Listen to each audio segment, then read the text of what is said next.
bem? Feche teus olhos um pouquinho.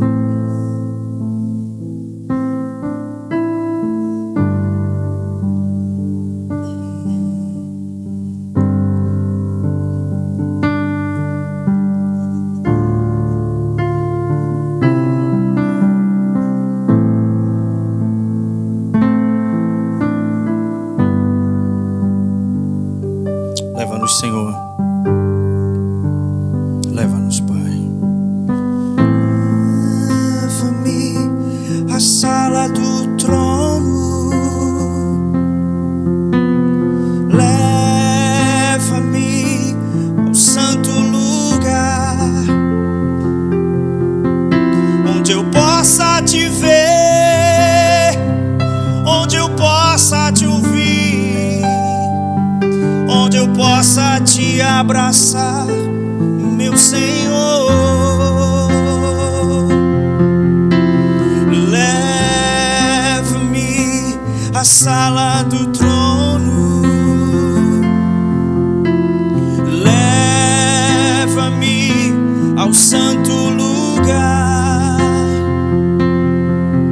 onde eu possa te ver, onde eu possa te ouvir, onde eu possa te abraçar, meu Senhor.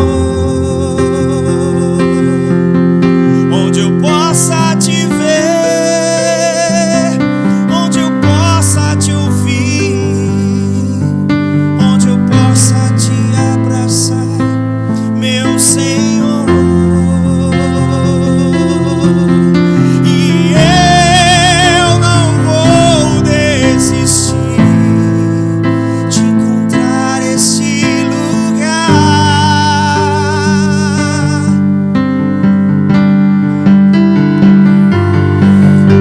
E eu não vou desistir de encontrar esse lugar.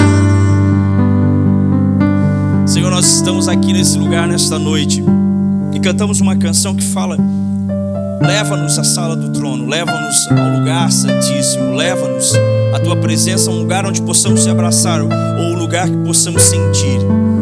Eu sei que isso, Pai, é um desejo do teu coração, mas também o desejo do teu coração é que nós venhamos almejar isso, assim como a corça suspira pelas águas, que a minha alma suspire pela tua presença, pelo teu abraço, pelo teu afago, pela tua palavra, por tudo aquilo que o Senhor tem para nós. Que o Senhor possa falar conosco nessa noite e que o Senhor possa nos abraçar e possamos nesse lugar sentir-nos abraçados. Que o Senhor possa falar e revelar aquilo que está oculto e escondido, para que possamos compreender e entender aquilo que tens para nós nesse lugar, em nome de Jesus. Amém? Abra sua Bíblia comigo em João capítulo 21. Quantos conhecem essa canção que a gente cantou agora? Quantos conhecem? Levante a mão. Bem pouquinho, né? Essa canção é do pastor amigo meu. Amém? Bênção.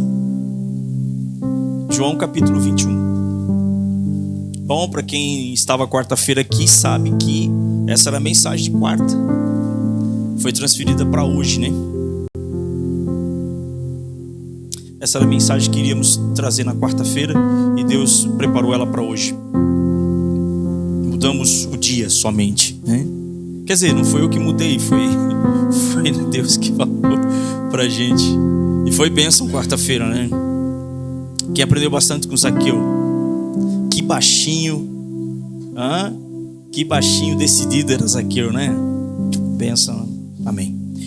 Evangelho de João capítulo 21, eu vou ler o 15 em diante. Jesus questionou a Simão: Simão, filho de João, tu me amas mais do que os outros? Respondeu-lhes ele: sim, Senhor, tu sabes que te amo. Jesus o encarregou: cuida dos meus cordeiros. Outra vez Jesus lhe perguntou: Simão, Simão, filho de João, tu me amas? Ele afirmou: sim, Senhor, tu sabes que te amo. Jesus lhe confiou: pastoreia as minhas ovelhas. Pela terceira vez Jesus perguntou: Simão, filho de João, tu me amas? Pedro ficou angustiado por Jesus haver perguntado pela terceira vez: tu me amas? Assegurou-lhe o Senhor: tu conheces todas as coisas, sabe que eu te amo. Comissionou Jesus: apacenta as minhas ovelhas. Em verdade, eu te afirmo, quando eras mais jovem, tu te vestias a ti mesmo e ias para onde desejavas, mas quando chegares à velhice, estenderás as mãos e outra pessoa te vestirá e te conduzirá para onde não queres ir. Isso falou Jesus, significando o tipo de morte com o qual Pedro iria glorificar a Deus. E assim que terminou de profetizar essas palavras, acrescentou: segue-me. Amém? Bom, queridos, nós sabemos que esse texto ele é um momento muito importante, é o momento para mim mais importante na história de Pedro, porque foi nesse dia que Pedro conseguiu ter um encontro com Cristo para a restauração de algo que ele nunca havia vivido. Na realidade, Pedro ele achava que era, e a gente vê na história, na conversa dele na ceia, na última ceia, quando Jesus fala para ele, chama Pedro num cantinho e fala para ele assim: Pedro, vem cá um pouquinho. Satanás recebeu autorização para cirandar vocês todos como peneira o trigo, mas eu roguei ao Pai para que a tua fé não desfaleça. Aí Pedro olhou para Jesus e disse: Senhor, estou pronto para ir contigo para qualquer tipo de morte, estou pronto para ir contigo para a cruz, estou pronto para morrer contigo, vamos embora, se tem que ir, vamos agora, e tá, eu estou falando do meu jeito, tá bom? Mas se ler lá você vai entender. E aí o que aconteceu? Aconteceu que Jesus disse: então tá, Pedro, hoje, antes que o galo cante 3 vezes, você há de me negar. E aí todos conhecem a história, né? Todos conhecem a história que Jesus foi preso, e no pátio da casa do sumo sacerdote, quando Jesus estava passando, sendo levado de um lugar para o outro, de uma sala para outra, Pedro negou ele numa fogueira. Quando ouviam Pedro falar e o conheceram, e aí uma mulher diz a ele: tu és um deles. E ele, irritado, se levanta e diz: eu já disse que não sou. E então o galo canta. Porque na realidade, só para aqueles que não sabem, né, eu preciso sempre ensinar, não era um galo que cantou, mas sim foi o toque de uma trombeta chamada galicínio, que é a troca da guarda romana, que acontece às 3 horas da manhã. Então Pedro negou um pouquinho antes das 3, a última vez, a terceira vez. E aí, às 3 horas da manhã, quando o soldado toca a trombeta chamada galicínio, que é a troca da guarda romana, Pedro se lembra da profecia e chora e sai desesperado. Só que aí acontece algumas coisas que eu preciso que você comece a entender comigo agora. Aí Jesus passa por seu martírio, Jesus é preso, é crucificado, Jesus morre. E aí então eles entram em desespero. Eles entram num desespero, eles se trancam porque havia também um medo de que mandassem matar os discípulos do Cristo. Então eles, para poupar a vida deles, e seria talvez esse o martírio que Jesus estava falando um pouco antes, Pedro e os seus amigos, seus discípulos se escondem. Então chega um dia, queridos, que Pedro, num momento num impulso de sua vida, num momento de angústia, ele decide fazer algo. Ele decide voltar a pescar. E aí nós precisamos entender, queridos, que Pedro estava no meio daqueles homens, e Pedro já era o escolhido, porque disse Cristo um dia para ele assim, quando ele diz: tu és o Cristo, o Filho do Deus vivo, Pedro diz: tu és o Cristo, o Filho do Deus vivo. Cristo diz a ele: tu és Pedro, pedrinha pequena, mas é sobre esta pedra que eu edificarei a minha eclésia, e as portas do inferno, a boca do inferno, não prevalecerá contra ela. E darei a ti, Pedro, as chaves. Tudo que tu ligares na terra será ligado nos céus, e aquilo que você desligar na terra será desligado nos céus. Só que Pedro, queridos, no momento onde ele foi desafiado, dentro dele Pedro, quando foi desafiado no profundo dos seus sentimentos, ele pensou em procurar um refúgio, procurar uma saída, talvez para tanta angústia. E nós precisamos entender que em muitos momentos da nossa vida, nós precisamos ficar atentos, porque em momentos de instabilidades, momentos de tristeza, angústia, decepção, ou qualquer outro vento contrário que tente bater e tente vir contra a nossa vida, uma das tendências da nossa alma é querer retroceder. Sabe, queridos, as pessoas muito dificilmente elas pensam em sempre avançar. Mas entenda uma coisa: os ventos contrários, você precisa entender, eles vão sempre te fazer mais forte se você tentar vencê-los. Mas os ventos contrários sempre baterão para tentar fazer você retroceder. Agora você tem que aprender a fazer como um avião. Poxa, tem gente que não sabe, né? Eu vou bastante, sei. E eu quero ensinar para você. O avião, ele decola contra o vento. Por que o avião decola contra o vento? Porque ele usa o vento a favor dele, para que as turbinas se encham e para que ele ganhe forças. Então o que eu quero que você entenda? Os ventos contrários não vieram para parar você. Os ventos contrários vieram para fazer as tuas pernas mais fortes. Quem aqui já andou contra o vento? Quem já pedalou contra o vento? Ah, meu Deus do céu! Pedalar contra o vento é terrível. Mas você sabia que é a melhor coisa para fortalecer as tuas pernas? Pedalar contra o vento fortalece as tuas pernas, mas ninguém quer. Sabe, queridos, os ventos contrários, as dificuldades, as angústias, as tribulações, elas nos fazem pensar em retroceder. E Pedro, nesse momento, talvez no momento de angústia, no momento de dificuldade, preso com medo, Pedro, uma hora ele se levanta no meio dos seus irmãos e diz assim: quer saber de uma coisa? Eu vou pescar.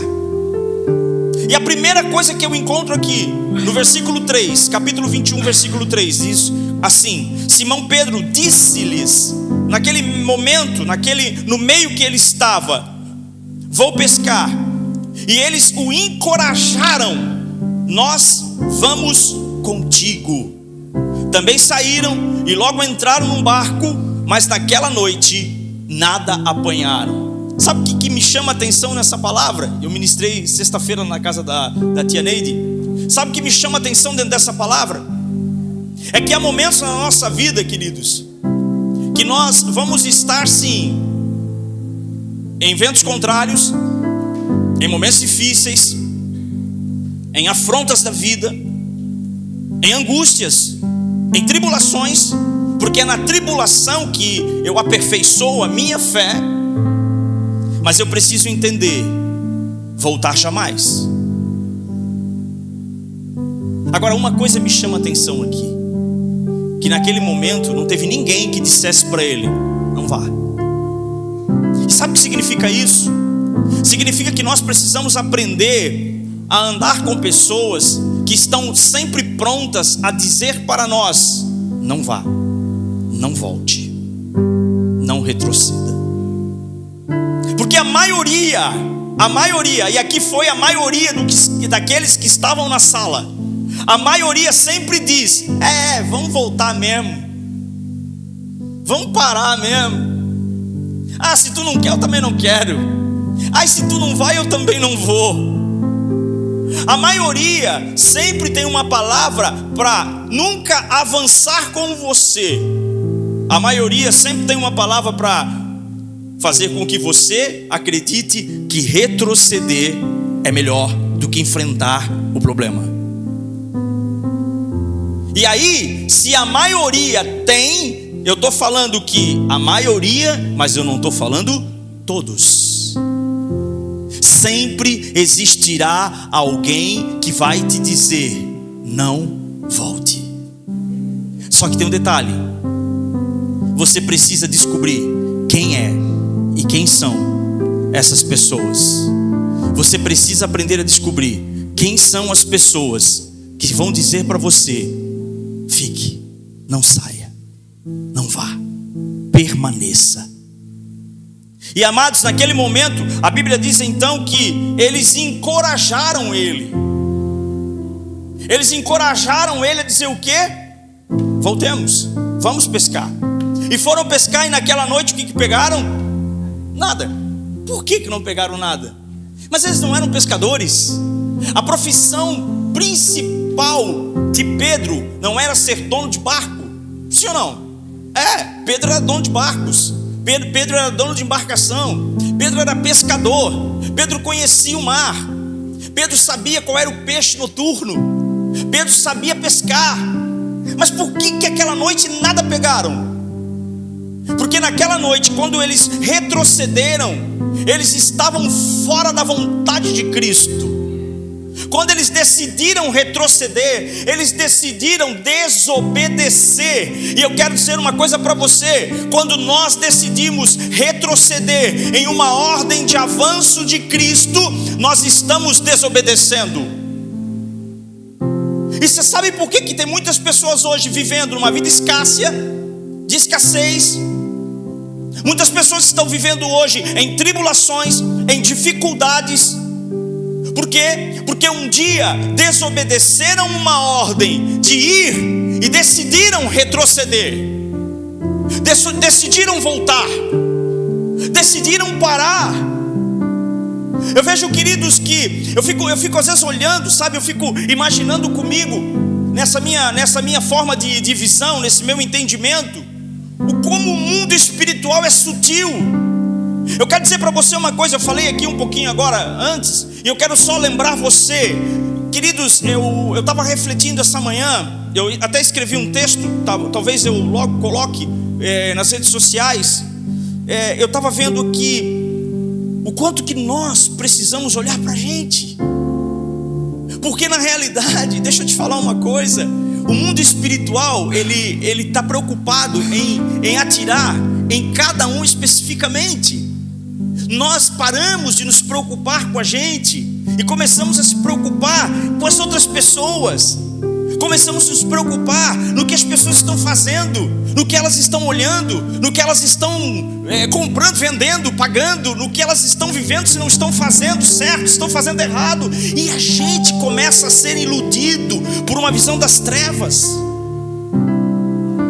A gente começa a deixar com que as concessões tomem conta do nosso coração. E de repente, o que a gente vê? Pessoas retrocedendo.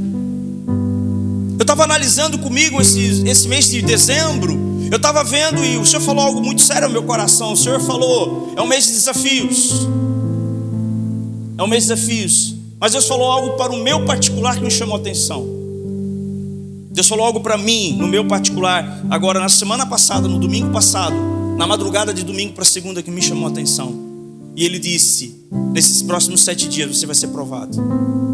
Nesses próximos 7 dias, ainda mais 2 provas virão contra você. Você precisa estar atento. Aí deixa eu te falar uma coisa: o que eu faço? Quê? O que eu faço? Aí, vigiar a vida dos outros? Foi a semana que eu mais cuidei de mim, meu irmão. Foi a semana que eu menos pastoreei. Por quê? Porque menos quis me preocupar com o problema dos outros. Eu quis me preocupar com o meu problema. Eu quis me preocupar com a minha casa. Eu quis me preocupar com a minha família. Olhei para os meus filhos, olhei para meus netos, olhei para a minha casa, olhei para a minha esposa. Comecei a refletir as coisas. Porque o Senhor falou: ei, Satanás, ele está pronto. Dezembro é isso. Só que Pedro não cuidou. Pedro deixou a angústia do coração, a incerteza, porque Cristo havia morrido, não havia ainda aparecido. Havia uma notícia de mulheres que foram peitudas, né? Valentes e corajosas, porque a mulher sempre vai na frente, né? Que foram no sepulcro, chegaram lá e não viram o corpo de Jesus voltar, dizendo: ei, tem um anjo lá que diz que ele vive. Mas ninguém creu. Tanto é que os 2 meninos do caminho de Emaús, os 2 discípulos voltaram, né? Que a gente pregou semana retrasada, voltaram. Só que nesse momento Pedro tentou voltar. E sabe o que eu quero chamar a tua atenção nessa noite? Eu quero chamar a tua atenção nessa noite de uma coisa: o mundo espiritual não brinca. Não brinca. Jamais brincou. Eu quero te chamar a atenção por uma verdade. O mundo espiritual, ele conhece cada um de nós. Cada um desses que estão aqui, a mim e a você. Ele sabe das nossas dificuldades, das nossas debilidades, e Ele vai investir sempre numa coisa: em fazer você retroceder. A maior investida do mundo espiritual não é matar você hoje. Não é matar você hoje. Ele não precisa fazer isso. Mas ele tem que ter certeza de uma coisa: que quando você está retrocedendo fora da vontade de Deus, morto espiritualmente, tu já se torna. E uma vez morto espiritual, a morte natural, após ela, não te dá o direito de ressuscitar para uma vida eterna. Um dia Deus mandou Isaías, se eu não me engano foi Isaías, não, eu não lembro o profeta, foi Isaías, volta lá, diz para ele, Isaías, que eu estou dando mais 15 anos de vida para ele. Mas antes disso, Isaías entrou no quarto do rei e disse a ele: Ezequias, tu vais morrer e tu não vais viver. Significa tu vais morrer e não vais ressuscitar. Tu estás doente e pela tua vida, pelo teu histórico aqui, nesse momento, você vai morrer e você não vai ressuscitar para a vida eterna. Só que Isaías deu a palavra e fugiu, saiu. Porque havia um medo de que o rei, qualquer rei, mandasse matar aquele que trouxesse uma notícia dessa. Só que lá no caminho Deus chegou e falou para ele: Isaías, volta lá, porque ele virou o rostinho dele para a parede e ele chorou e ele clamou. E ele disse: lembra de mim, Senhor, lembra da minha vida, eu fui. E ele se arrependeu. E Deus deu 15 anos para ele. Sabe o que eu estou falando para você nessa noite? Eu estou dizendo para você nessa noite o seguinte: você não precisa voltar, retroceder. Você não precisa parar para aprender que tudo isso só vai atrasar a sua vida. Você precisa só ficar ligado no mundo espiritual, nas coisas que acontecem ao teu redor, que tentam parar a sua vida, que tentam parar a minha vida. Então use o mês de dezembro para ficar alerta em todos os ataques que o mundo espiritual queira, para tentar fazer com que o teu ano de 2025 seja um ano totalmente parado, totalmente fora da vontade de Deus. Diga comigo: retroceder jamais. Olha para o teu irmão e diga: retroceder jamais.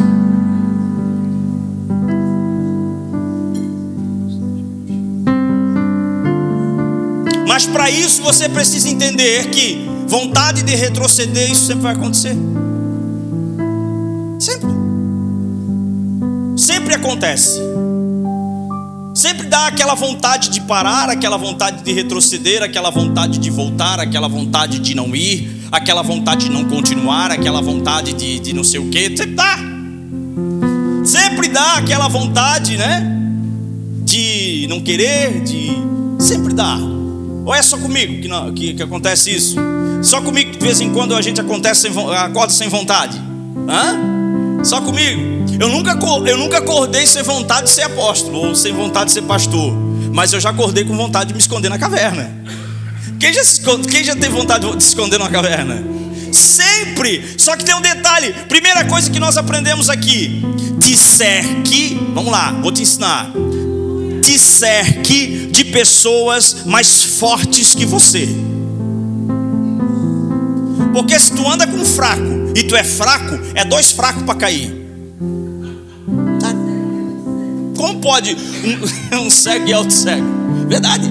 Gente, sabe o que eu vou te ensinar aqui nessa noite?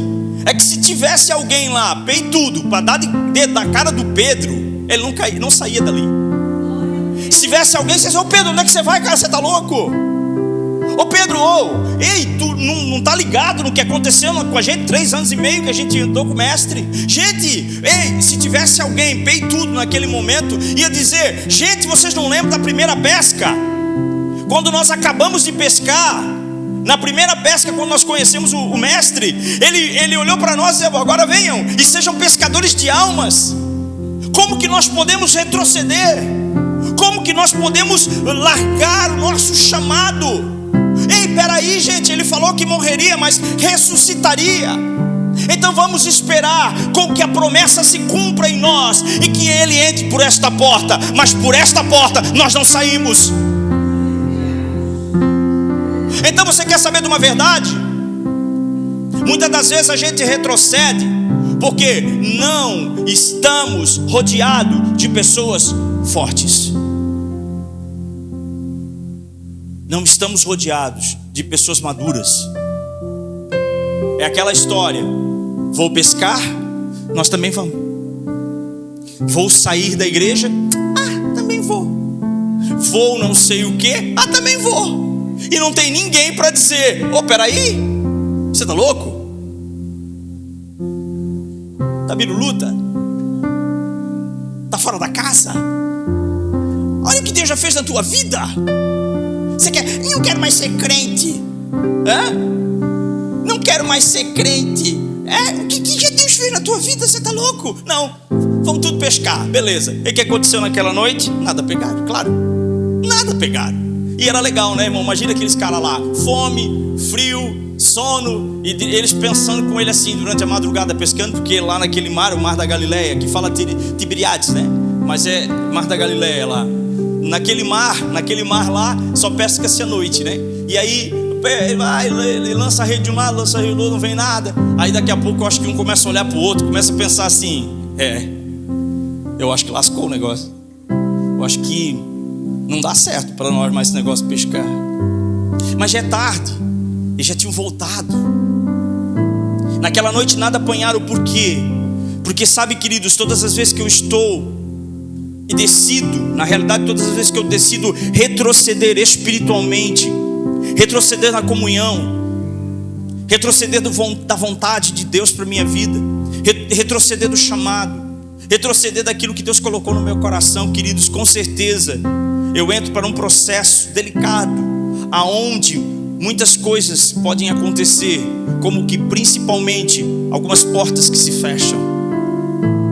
E naquela noite nada pegaram, nada apanharam. Entretanto, no 4, ao clarear da manhã, estava Jesus na praia, mas os discípulos não perceberam que era ele. Jesus estava na praia, mas os discípulos não perceberam que era ele. Mas espera aí, eles conseguiam ver Jesus? Sim, eles conseguiam ver alguém na praia, mas eles não conseguiam perceber que era ele. Eles não conseguiram perceber que era ele. E eles, então, naquele momento, lançando a rede, eles ouvem Jesus da praia dizer algo. E Jesus lhes perguntou: moços, tende alguma coisa para comer? E eles responderam: não. Mas a minha palavra fala moço. A de vocês fala o quê? Olha aí, versículo 5.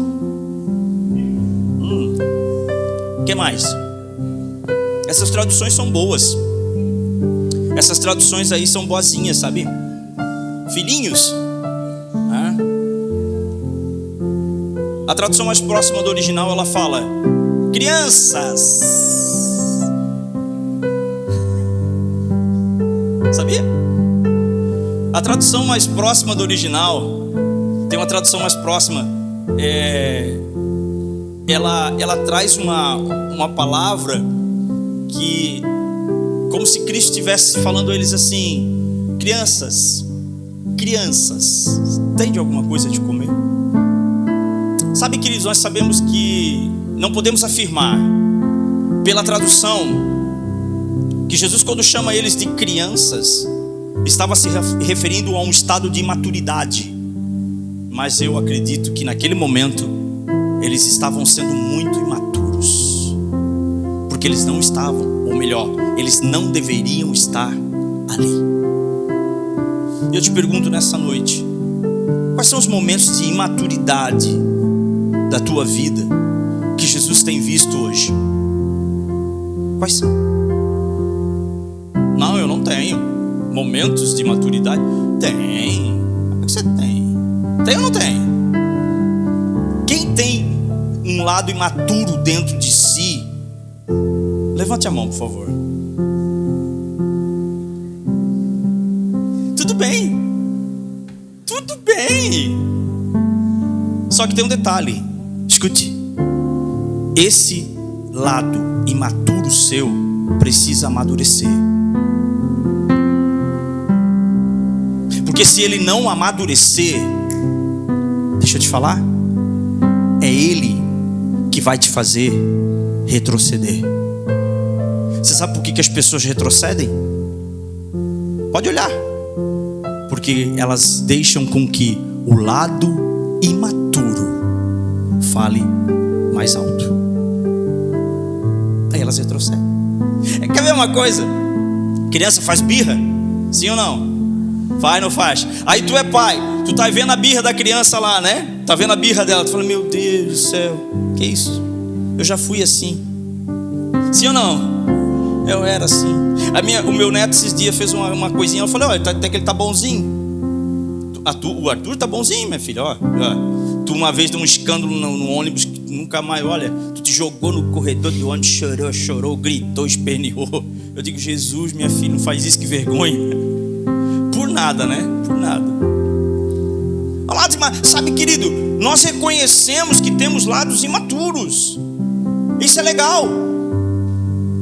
Isso é legal, claro, porque a gente nunca pode dizer que é o cara. A gente nunca pode dizer, não, sou a mulher, sou isso. Porque o Pedro, esse mesmo Pedro que eu prego nessa noite, na ceia, o que ele disse para Jesus? Estou pronto, estamos juntos, vamos para frente, vamos para a cabeça, vamos para a guerra, morro contigo, estou pronto para morrer. E não estava.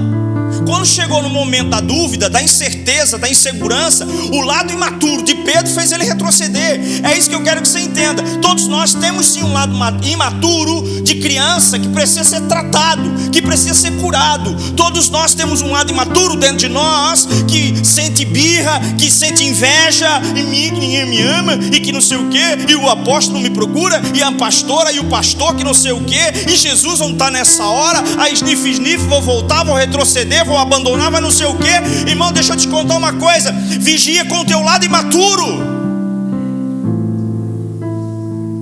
Deixa de ser criança. Vai no ouvido do teu irmão e diz, não deixa teu lado criança te fazer retroceder.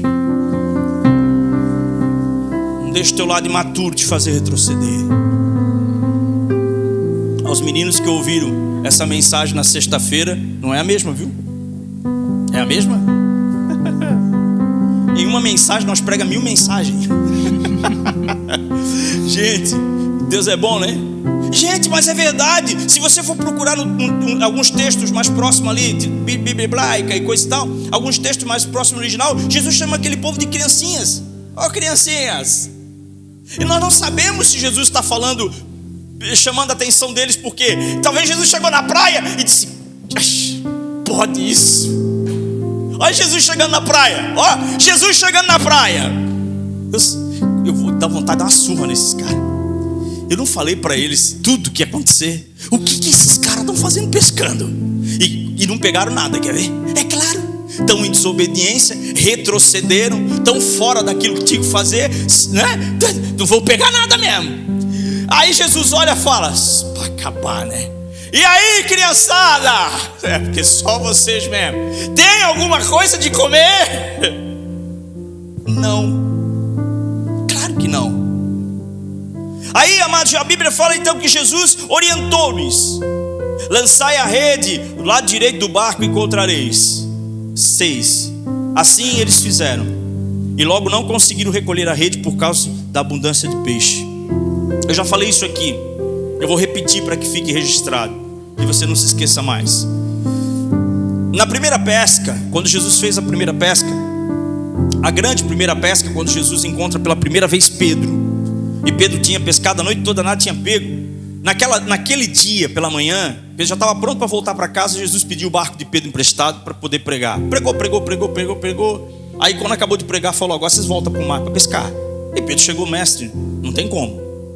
Porque, como eu já havia falado, o mar ou o lago aqui, ele é peixes noturnos. De dia não dá peixe. Mas eles voltaram. Jesus só mandou eles voltar. Eles foram. E ali lançaram a rede para a direita, para a esquerda, para tudo que é lado. Pegaram tanto peixe, que os barquinhos tiveram que vir para ajudar. Só que aqui, nesse momento, Jesus determina um lado. Jesus determina uma direção. Jesus determina um momento para que eles pudessem, com uma condição, destravar o que havia travado pela atitude deles.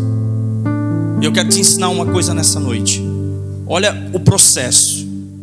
O processo é que sempre que eu estiver fora do local, fora do tempo, fora da vontade de Deus, de Cristo Jesus, para minha vida, fora do propósito, eu não sei o que, voltou por birra, abandonou por birra, virou a cara, não quis mais, decidiu parar,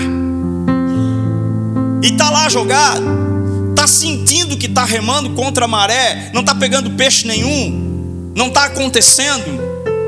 Tem um detalhe, só uma forma das coisas se ajustarem na vida de uma pessoa assim, e isso é a obediência.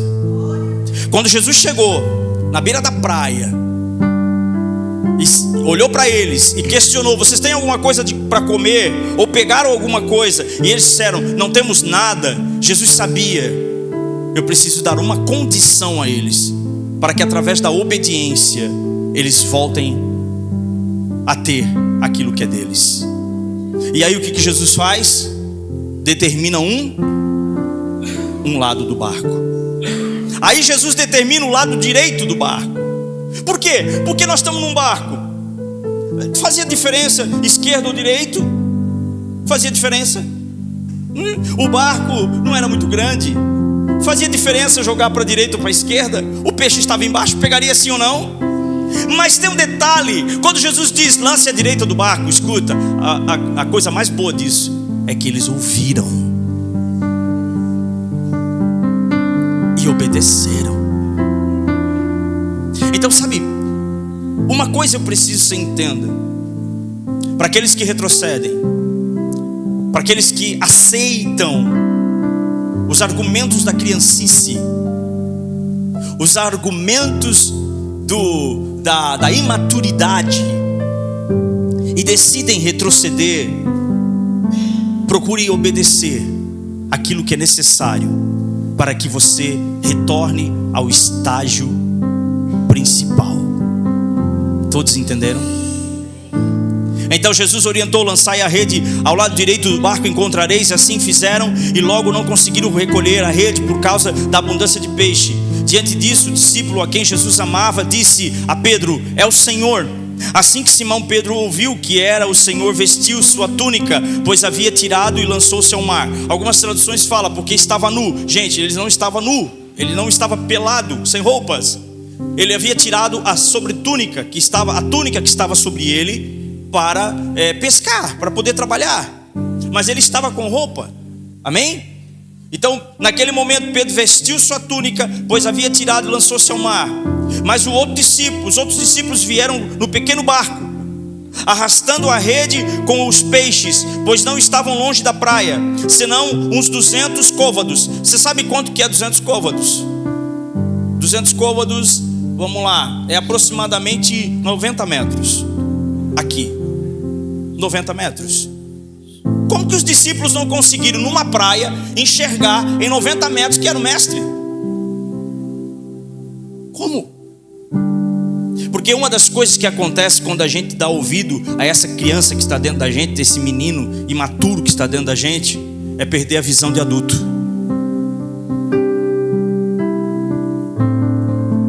Eu converso com muitas pessoas movidas pelo espírito da imaturidade. Eu converso com muitas pessoas e eu ouço pessoas também movidas pelo espírito da imaturidade.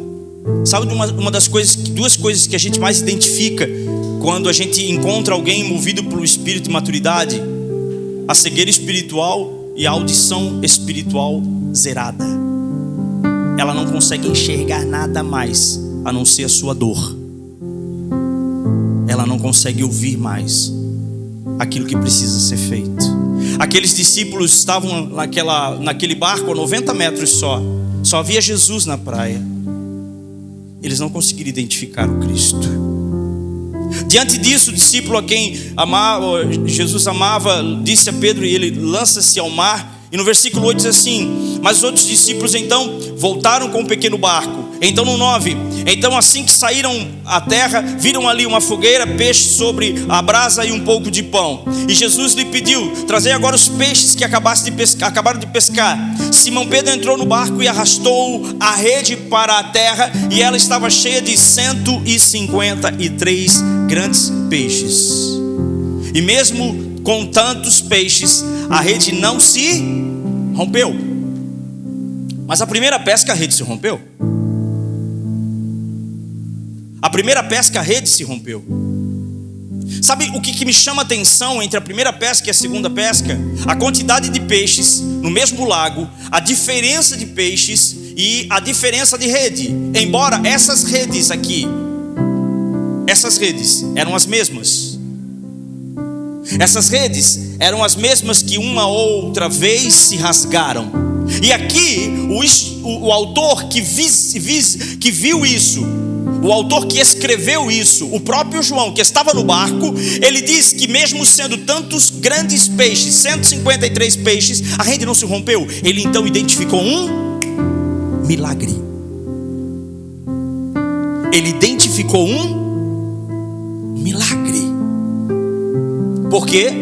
Porque sempre quando eu decido obedecer, quando eu decido fazer a vontade de Deus, eu entro na atmosfera dos milagres. Se eles tivessem desobedecido a ordem de lançar à direita, eles não haviam pescado. Eles não conseguiriam pescar. Eles pescam o peixe, eles retornam com o peixe, eles sentam. E então Jesus os convidou: vinde e tomai vosso jejum. E eles todos ali sem falar nada. Nenhum dos discípulos tinha coragem de indagar, porque sabiam que era o Senhor. E no 13, Jesus se aproxima, pega o pão, estende, toma, dá o peixe e o pão a eles, e eles comem. E essa então foi o momento onde Jesus escolheu para restaurar um homem que decidiu retornar. E aí, versículo 15 que nós lemos assim: assim após tomar o de jejum, Jesus questionou Simão Pedro: Simão, filho de João, tu me amas mais do que os outros? E ele respondeu que sim.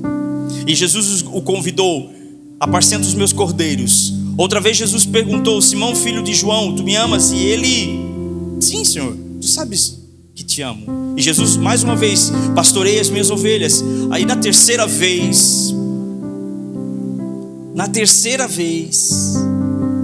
talvez não tinha caído a ficha de João, de Pedro ainda. Talvez não tinha caído a ficha de Pedro. 3 vezes. A terceira vez já me constrangeu. A terceira vez constrangeu Pedro. Ele ainda não havia entendido, talvez, que algumas horas antes ele havia negado Cristo quantas vezes? 3 vezes.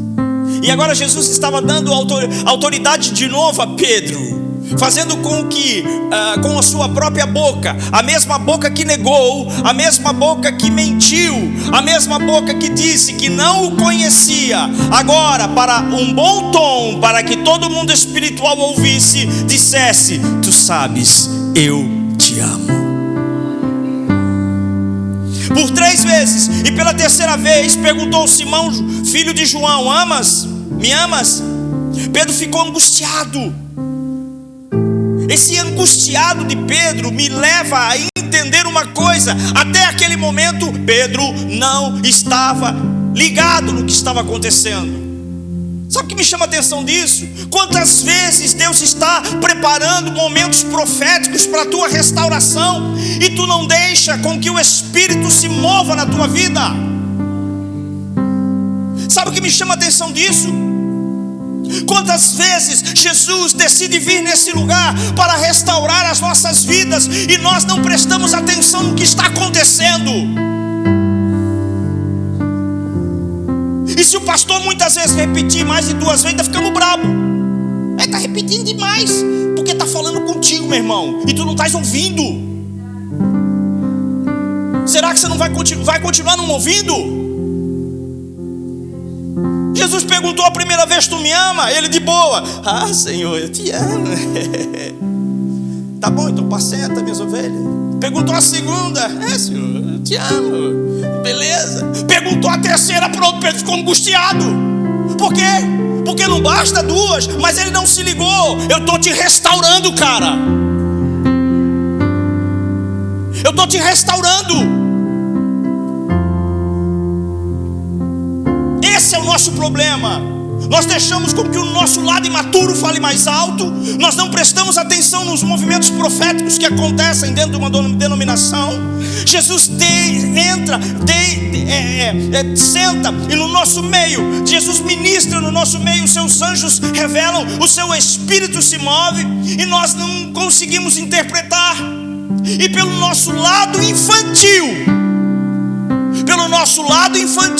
muitas das vezes a palavra começa a falar com a gente e sabe o que a gente faz? Não é para mim. Não é para mim. Deve ser para outro, mas para mim não é. O nosso lado imaturo passa a bola para outro. O nosso lado imaturo diz: deve ser para o irmão Jefferson, para mim não é. O nosso lado imaturo não ouve. O nosso lado imaturo, então deixa eu te dizer, talvez pela última vez dessa noite, mate isso dentro de você. Adquira a maturidade de todo lado imaturo que há dentro de você. Olhe para dentro de você nesse mês de dezembro e veja o menino, a menina que está dentro de você imaturo, que faz birra por qualquer coisa, que para ou quer parar por qualquer coisa, que emburra por qualquer coisa. Por quê? Porque a esses Deus não pode entregar nada grande.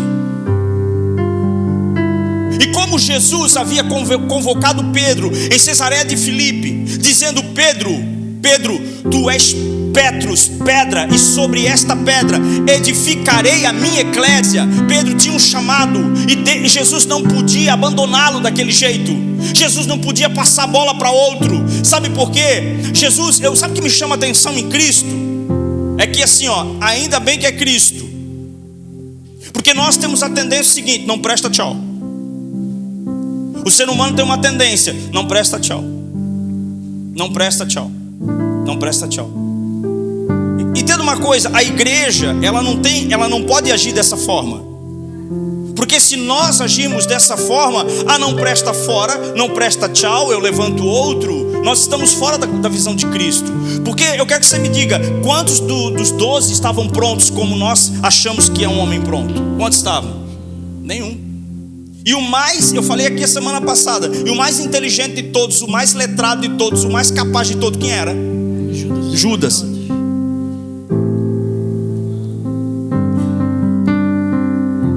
Então nós não podemos abandonar. Pedro, sabe o que Jesus foi fazer na praia? Não foi lá dar comida para ele só. Jesus foi lá para restaurar Pedro. Jesus sabia. Tá lá o carinha que me negou 3 vezes. Eu vou lá falar com ele. Tá lá o menino, criança, né? Tá lá pescando, Não era para estar pescando, era para estar orando, né? Era para estar orando. E você era para estar onde hoje? Você era para estar aqui ouvindo essa palavra. Vocês que vão me ver no YouTube, vocês que vão me ver no YouTube, que são dessa igreja, vocês eram para estar aqui ouvindo essa palavra. Qual lado seu que te fez ficar em casa? Senhor, já angustiado, tu sabes de tudo, Senhor, tu sabes que eu te amo. Aí Jesus, perguntando a terceira vez, diz: apacenta as minhas ovelhas. Aí em seguida Jesus olha para ele assim. Olha só que interessante isso que vai acontecer agora. Porque até aqui, né, você tem uma revelação escrita aqui. Ela está aqui, mas eu quero te mostrar outra coisa. Aí no 18 fala assim, em verdade, eu te afirmo, Jesus falando para Pedro, quando tu eras mais jovem, tu te vestia a ti mesmo e ias para onde desejavas. Mas quando chegares à tua velhice, estenderás as mãos, outra pessoa te vestirá e te conduzirá para onde tu não queres. Isso falou Jesus significando o tipo de morte com a qual Pedro iria glorificar a Deus. E assim terminou de proferir essas palavras, acrescentou: segue-me. Beleza. Esse dia foi o dia da morte de Pedro. Jesus revela a ele, preste atenção nisso que é interessante. Jesus revela a ele, depois que Jesus chama ele e restaura ele, porque esse texto é o texto da restauração de Pedro. E interessante que a restauração de Pedro, e eu quero só abrir um parênteses aqui nessa ministração, ela é muito interessante. Jesus não colocou a mão sobre a cabeça dele, não orou, não expulsou demônio, não falou nada. Jesus só pediu que ele repetisse 3 vezes: tu me amas? Sim, Senhor, eu te amo. Para que todo mundo espiritual entendesse e que para que Pedro mostrasse verdadeiramente que ele amava o Senhor e que dentro dele realmente havia um amor. É que tem um detalhe: Pedro não se conhecia verdadeiramente, mas amava Cristo, sim ou não? Sim, com certeza, demais. Tanto que ele chorou amargurosamente. Ele voltou a pescar porque não aguentava mais o tédio, aquele momento de angústia. Ele tentou, ele só não bateu a cabeça na parede porque dói, mas ele fez de tudo para tentar resolver. E quando Jesus restaura ele na praia, dizendo a ele, convocando ele novamente: apacenta as minhas ovelhas, apacenta os meus cordeiros.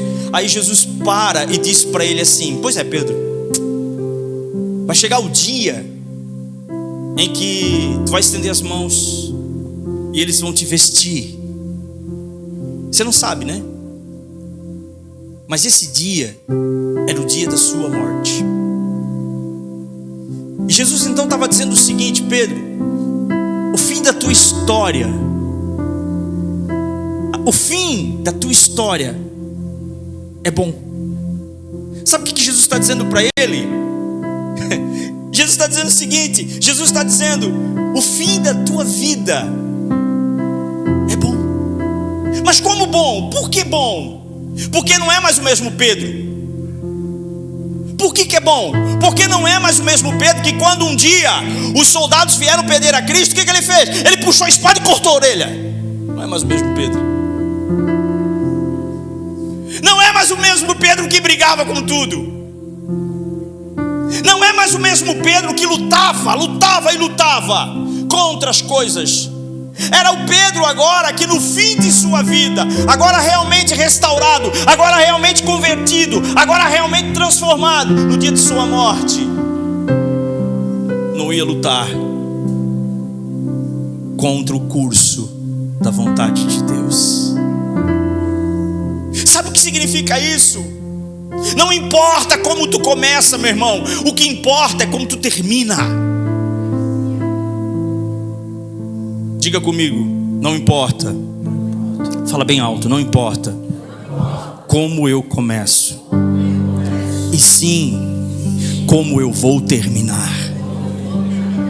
Escreve isso para você. A gente se preocupa muito no começo, e Jesus não está preocupado com o teu começo. Ele está preocupado do caminho que você está trilhando. Ele está preocupado dos ataques que estão vindo, que você talvez não está percebendo. Ele está preocupado com o nosso lado infantil dentro de nós, que pode nos derrubar a qualquer momento. Porque não adianta, querido, construirmos uma grande história e morremos em uma desgraça. Não adianta construirmos uma grande história e morremos sem salvação. Então quando Jesus, ele restaura Pedro, ele olha para Pedro e começa a revelar para ele o último dia da vida dele. E o último dia da vida dele era bom, sabe por quê? Porque Pedro, quando eles pedirem, estende as mãos, tu vai estender. Quando tu menos perceber, eles já te vestiram e te conduzirão para a forma como tu há de glorificar a Deus em tua morte. E sabe o que significa isso? Você glorifica a Deus em sua morte. Então todas as vezes que eu morro, ainda mesmo que vivo, para a minha carne, para os meus desejos, para essa criança birrenta que está dentro de mim, todas as vezes que eu morro, eu glorifico ao Senhor e construo uma identidade de filho, uma identidade madura E o que Deus quer de nós é uma identidade madura, para que no último dia da nossa vida possamos glorificar a Ele em nossa morte, porque é alegria e prazeroso aos olhos do Pai quando um dos seus filhos morre em salvação.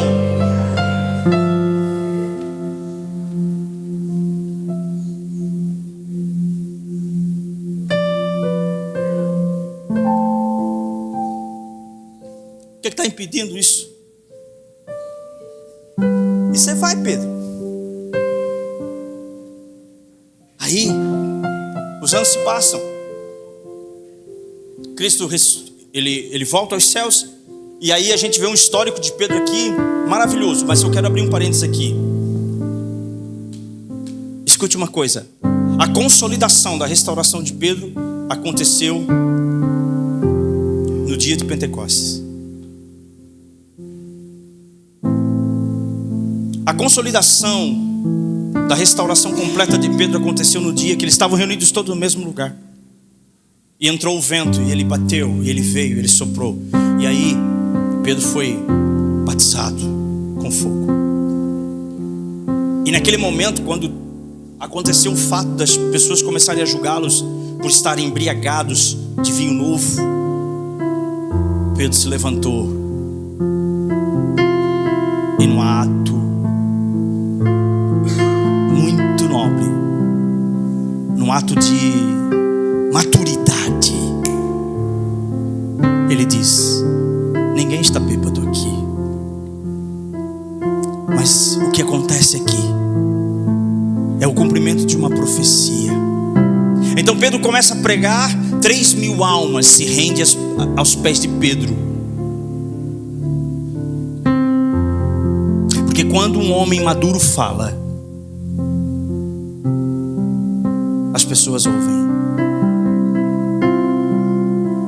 Então Pedro agora, um homem maduro, se levanta para falar.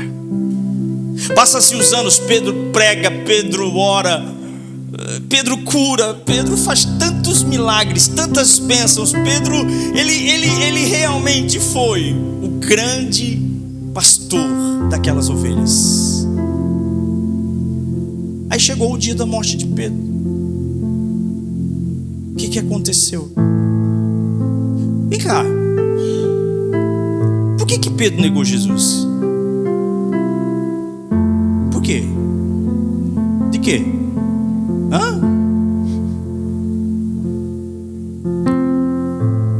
Por que Pedro negou Jesus? Medo de morrer.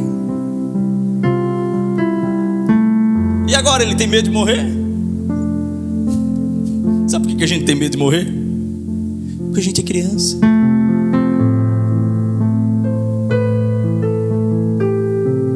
Você tem medo de morrer?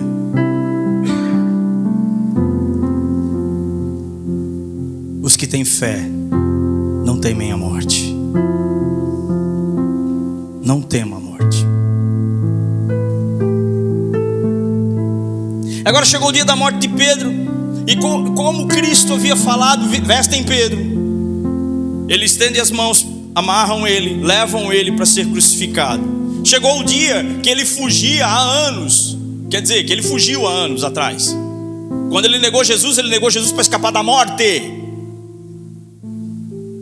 Ele negou Jesus, porque se alguém chegasse para ele e dissesse assim: cara, tu é o Pedro, né? Não vai te acontecer nada, mas você só queria ter uma certeza só. Não vai acontecer nada contigo, tá tudo certo. Mas só uma certeza, tu és um deles. O que ele diria? Sim.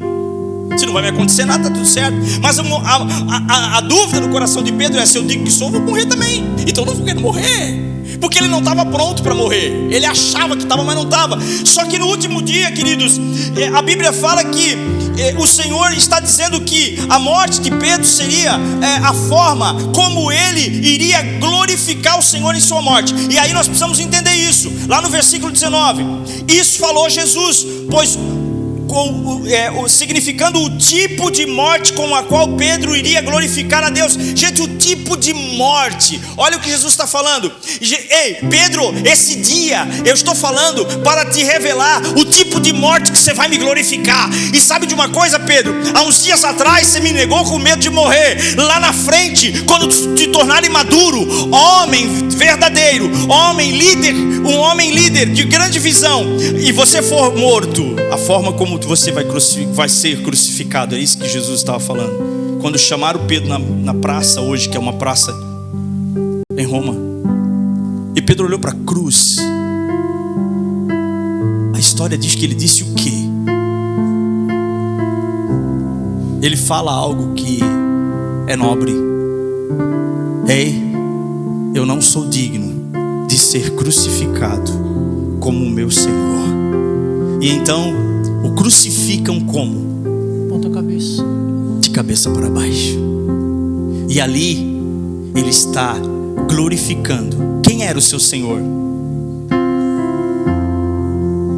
Ele está dizendo: ei, agora para todos ouvirem, aquele que vocês crucificaram, eu não sou digno de ser crucificado e morto como ele. Nesse momento, no último dia, ele glorifica o Senhor com a sua morte. Eu quero orar com você nessa noite, mas antes disso, eu quero dizer para você algo. Nós precisamos olhar para dentro de nós, para não deixarmos que nada venha nos fazer retroceder. Feche teus olhos um pouquinho.